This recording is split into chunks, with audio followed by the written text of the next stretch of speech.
New data reveals LGBTQ plus wages earn 90 cents on the dollar. Yesterday, the Human Rights Campaign Foundation, the educational arm of the Human Rights Campaign, the nation's largest lesbian, gay, bisexual, transgender, and queer civil rights organization, released new data outlining the pay disparities of LGBTQ plus workers, with a particular emphasis on the disproportionate wage gap that transgender, non-binary, and LGBTQ plus people of color face. The 2021 LGBTQ plus community survey, administered by Community Marketing and Insights and supported by the HRC Foundation, found full-time LGBTQ plus workers earn about $900 weekly, which is 90% of what the typical worker earns in the U.S. Put another way, LGBTQ plus workers earn about 90 cents for every dollar that the typical worker earns. LGBTQ plus people of color, the transgender women and men, and non-binary individuals earn the least when compared to their white or cisgender LGBTQ plus peers. Furthermore, LGBTQ plus working women who have similar earnings to all women earn less than all men and LGBTQ plus working men. Additionally, transgender people and non-binary, genderqueer, and two-spirit workers earn significantly less than both working men and women. Wow. Pay disparity is a terrible thing. I also want to comment that I wish I was making $900 a week. So if you'd like to sponsor Happening Out Television Network, please email us. But yeah, pay disparities exist. Especially, you know, one of the big things that jobs like to do is tell people, oh, don't talk about your pay. You know, your coworkers don't need to know how much you make. That is a tactic to let them pay you less than you deserve. Don't listen to it. Well, and it's sad because, you know, a lot of people don't want to hire LGBTQ plus. You know, maybe we're too flamboyant or we're just too extra, because most of us are, you know, so we'll take whatever job is given to us because we need to pay our bills and we don't want to go back out on the streets or doing something illegal. So we'll deal with the pay cut, knowing that our coworkers are making more, working harder because we're afraid to lose our jobs also.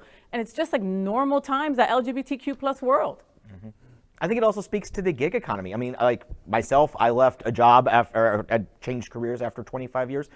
Because I think when you set your own wage, when you tell people, I can fire you as a client just as easily as you can fire me, I think it helps. And I think that there are a lot of more independent contractors, not only in the gay community, but across the board. So I think it's good that we're finding out where the pay disparity is, and that a good significant portion of the population, should have written that better, is taking control of their wages and saying, this is what I am worth, and they're sticking to it. You know, the HRC survey reveals what I think we probably all suspected in advance, and it's really unfair. It's a reflection of fairness. There is one stream of good news in it.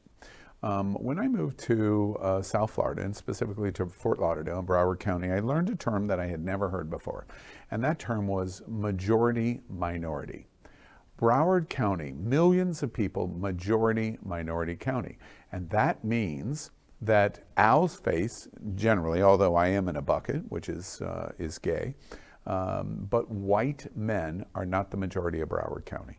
Minority representation of women, gay, Black, Latino, etc., are the majority population. The good news here in this survey, if there is any good news, is gay is treated just like every other minority, less than. At least we're the same as all of the other minorities. Women make less, Latinos make less, Black makes less, trans makes less, gay, LGBTQ makes less. White men and Asians make more. The good news is we're all in that bucket together. The bad news is we all don't unite together to say this must end. And you know what this represents? This is a clear illustration of systemic racism and systemic discrimination. That's what this survey represents. And until we all say that women and Latinos and Black and gay and are in the same bucket, and it's going to stop. White men do not rule the world. It's not going to stop because it's systemic. And that's what this survey shows all of us. Well, LGBTQ plus news is vital for our community and for the broader world as a whole. We have enough enemies at Fox News. Tucker, Sean, and Laura are loud. We need passionate allies. Happening Out Television Network, Queer News Tonight, and It's Happening Out are literally out of the closet and into the headlines. Our community needs your support.